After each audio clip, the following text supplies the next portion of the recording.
Shalom, meus amigos, uma boa noite a todos vocês. Tem início uma nova semana na Terra Santa de Israel.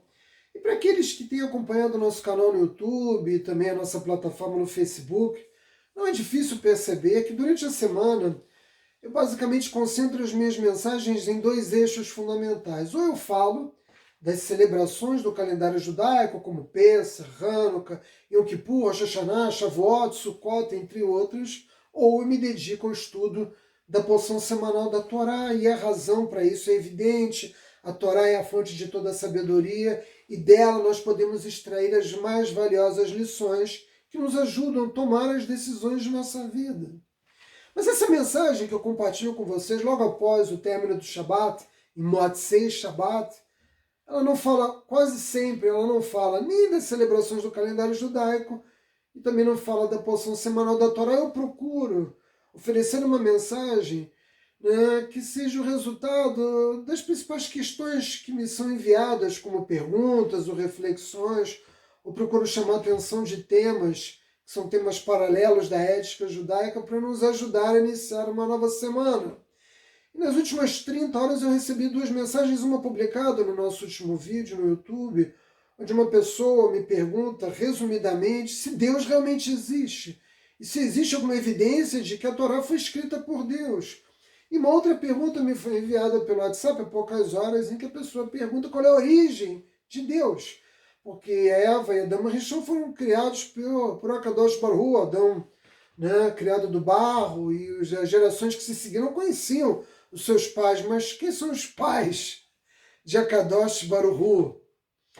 Essas duas perguntas, três perguntas, assim como um conjunto enorme de perguntas que tem esse mesmo escopo, eu classifico como aquelas perguntas próprias daqueles que estão procurando por Deus. É um ponto de partida. Eu já tive a oportunidade, ao longo dos anos, de ouvir mais de 200 de relatos sobre o início da jornada espiritual, né, de inúmeras pessoas, judeus e não judeus. E também já tive a oportunidade de compartilhar ao longo dos vídeos que tenho publicado esses anos todos um pouco da minha própria história, do meu próprio relato. Porque eu também sou um Baal Teshuvah. Eu também estou no meu processo, né, de reaproximação, de retorno, porque é isso que significa Teshuvah, de retorno aos caminhos do Criador. Mas, desses inúmeros, centenas de relatos que eu ouvi, um particularmente me chamou a atenção, primeiro porque havia uma semelhança muito grande entre o meu caminho e o dessa pessoa, mas porque também as reflexões dela nos ajudam, né, a nos colocar nessa jornada espiritual. E que relato é esse? De um judeu australiano chamado Jonathan Milner. Não é um nome fictício, de fato é o nome dele, vocês podem encontrá-lo nas redes sociais. Ele nos conta, né, do início de sua jornada espiritual, né, e nos fala que no ano de 1999, ele tendo apenas 16 anos de idade, né, teve em sua casa instalado o seu primeiro computador. Naturalmente ele ainda era um adolescente. Na medida em que o computador foi instalado, ele tinha acesso à internet, obviamente, ele teve a oportunidade de fazer as suas primeiras pesquisas no Google. Vocês podem imaginar o que significou para o adolescente do século passado o acesso ao Google. Essa poderosa ferramenta de consulta. Era como dizer que o mundo inteiro havia passado a estar à disposição de um adolescente de 16 anos. Tudo aquilo que a humanidade havia sido capaz de coletar como informação agora estava a seu alcance. Muito cuidado, o Google nos oferece informação, não sabedoria, não conhecimento. Isso é preciso construir a partir da experiência, a partir de uma cultura. Mas o Google nos oferece indiscutivelmente uma quantidade de informação muito grande. Em 99 já era muito grande e nos dias de hoje é monumental. Todos os desejos de Jonathan, mesmo os mais secretos, agora estavam disponíveis ao toque de seus dedos.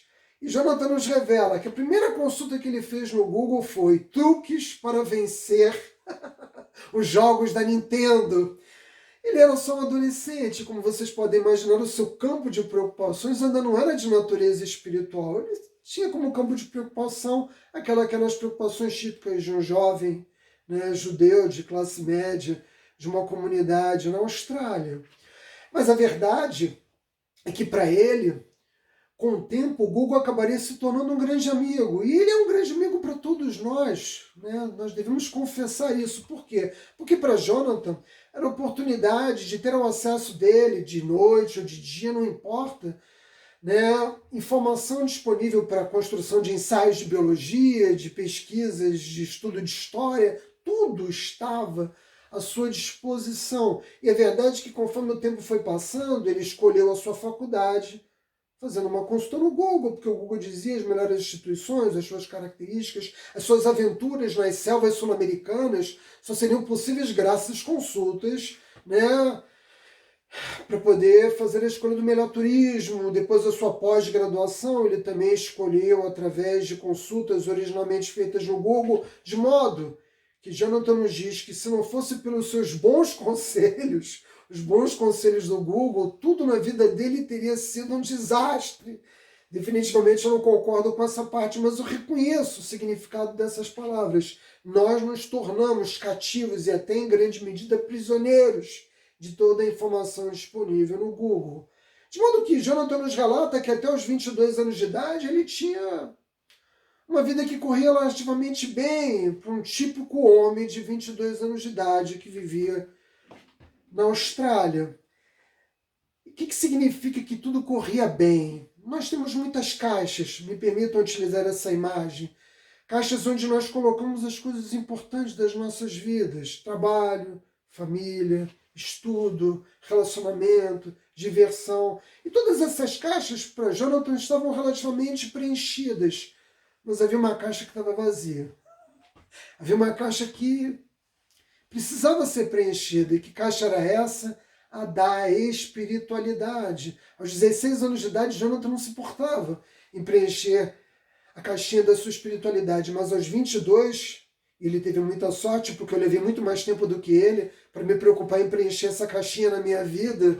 Simplesmente, até então, não fazia parte da sua lista de prioridades, mas a partir dos 22 anos passou a fazer parte. Como eu disse no início desse relato, Jonathan era um judeu. Portanto, o judaísmo era como um time favorito de toda a sua família, mas definitivamente esse era um esporte do qual ele simplesmente não gostava. E eu posso dizer o mesmo.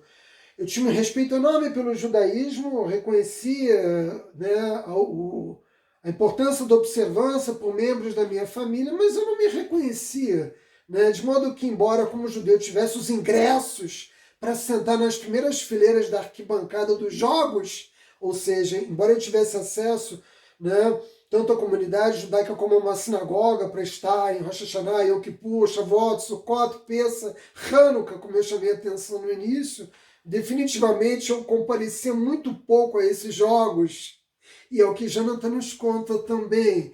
De modo que o seu relato, ao ter a oportunidade de ler pela primeira vez, eu me senti bastante representado. Ele ainda guardava, assim como eu também, uma enorme admiração por aqueles fãs nas arquibancadas, ou seja, por aqueles judeus que guardavam esse nível de observância. Muitos judeus não querem se reaproximar do judaísmo, mas eles observam os judeus religiosos e guardam por eles grande respeito, porque eles sabem que os judeus religiosos são uma espécie de reserva moral do povo judeu, daqueles que continuam se dedicando a manter vivo o pacto celebrado pelos nossos patriarcas, né, com a Kadosh Baruch Hu. Até porque ele olhava para esses judeus da família dele e se perguntava o que será que, afinal de contas, eles estão vendo que eu mesmo não consigo ver. Essas perguntas foram se acumulando, né? E a necessidade de preencher a tal caixa de espiritualidade foi crescendo, né, na vida de Jonathan. E depois de um novo Rosh Hashanah, ele decidiu que deveria consultar o seu grande amigo sobre esse tema tão relevante que é o da espiritualidade. Então ele digitou uma consulta no Google. E qual foi a palavra que ele utilizou? Judaísmo.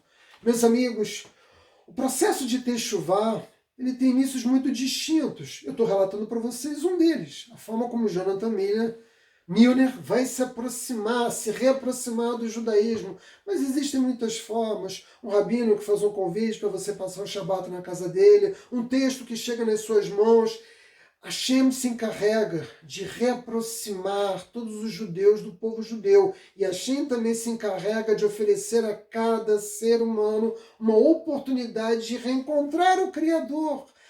Teshuvá é um conceito judaico, né? Indiscutivelmente.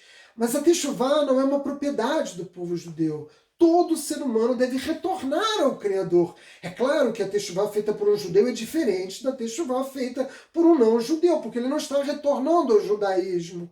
O não-judeu está retornando à fonte de todas as coisas, que é o Criador. E o judeu está retornando ao judaísmo, porque o nosso povo tem uma missão específica em relação, né, ao cumprimento da Torá. Mas a Teshuvá, apesar de ser um conceito eminentemente judaico, né, a sua ideia fundadora é uma ideia que deve orientar a existência de cada ser humano.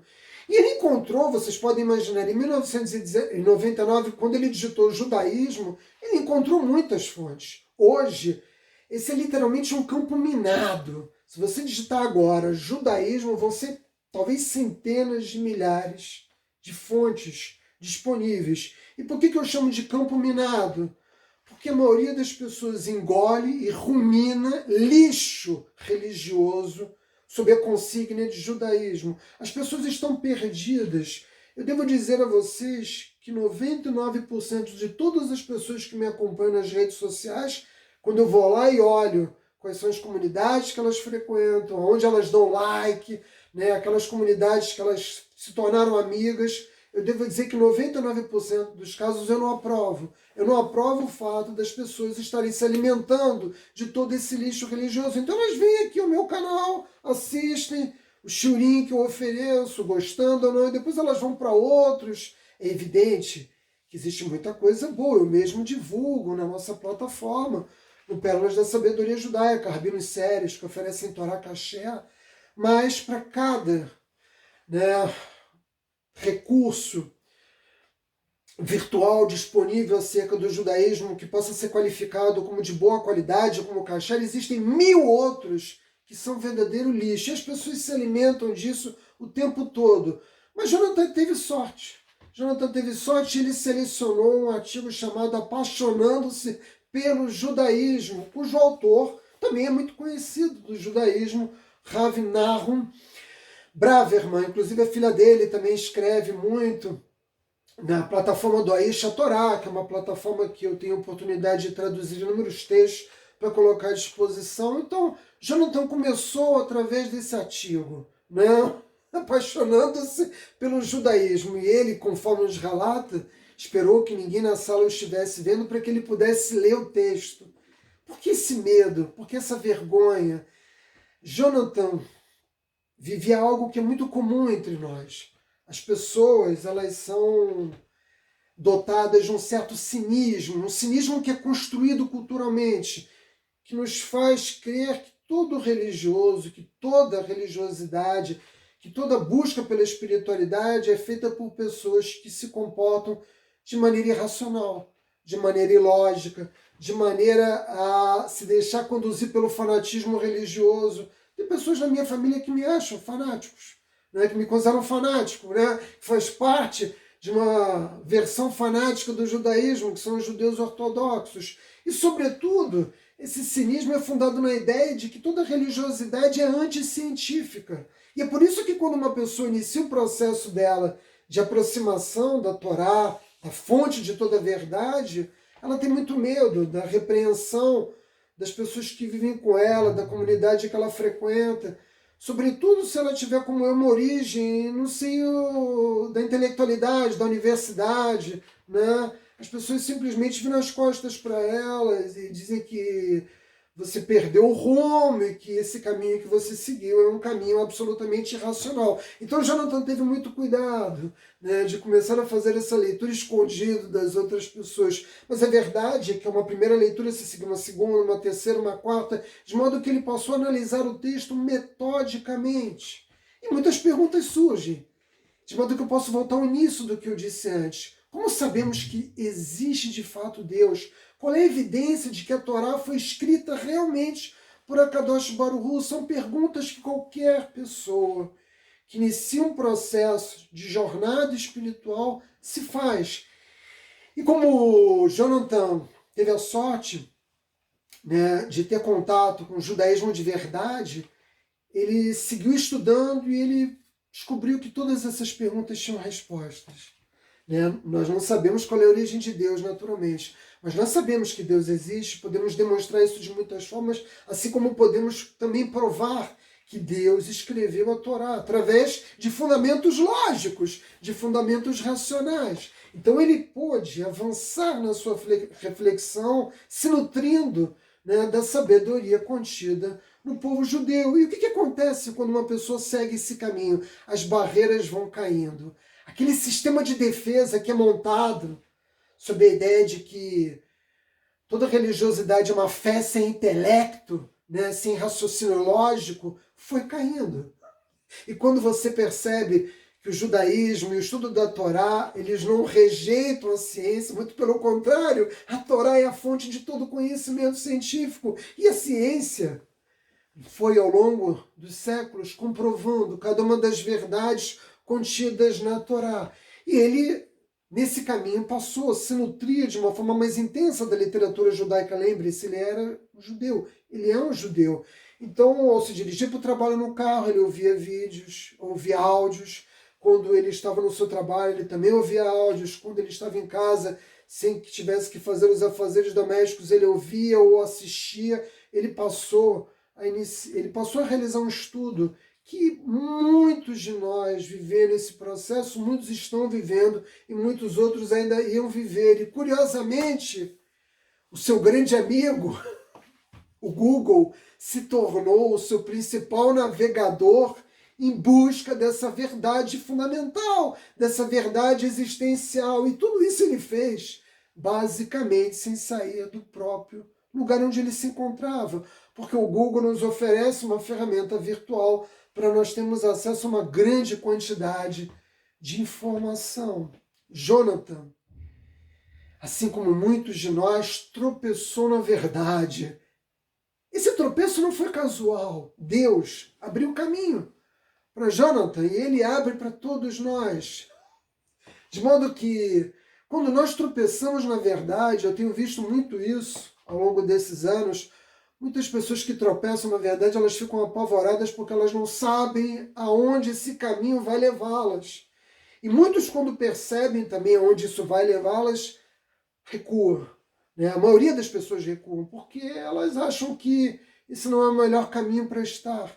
Elas acham que não são capazes de trilhar esse caminho, ou elas simplesmente escolhem o que a grande maioria das pessoas escolhem, que é a comodidade de viver uma vida sem questionar absolutamente nada, apenas se deleitando dos prazeres físicos.